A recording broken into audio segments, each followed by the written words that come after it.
tane kek bir şey alın öyle. Hocam Bir şey olmaz. Kek alın birer tane. Hadi geç.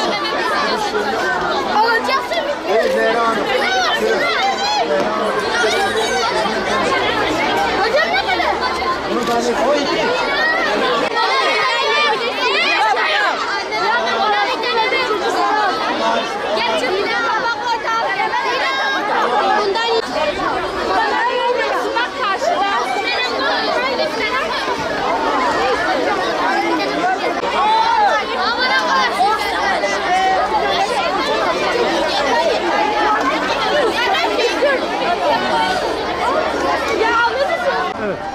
Merhaba, benim adım Ceren Eren.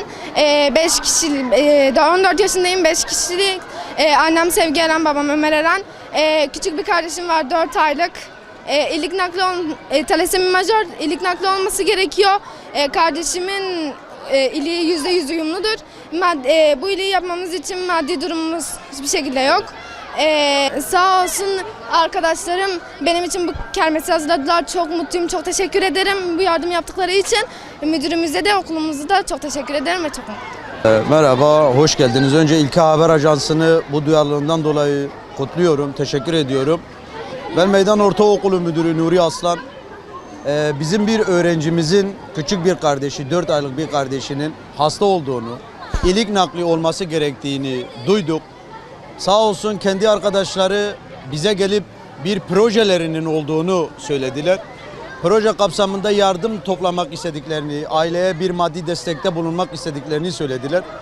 Biz de öğrencilerimizin hem uğraşması, yardımlaşma, dayanışma göstermeleri için okulumuzdaki değerler eğitiminde bulunan öğretmen arkadaşlarla bir kermes düzenledik. Kermesten gelen geliri ailemize İnşallah vereceğiz.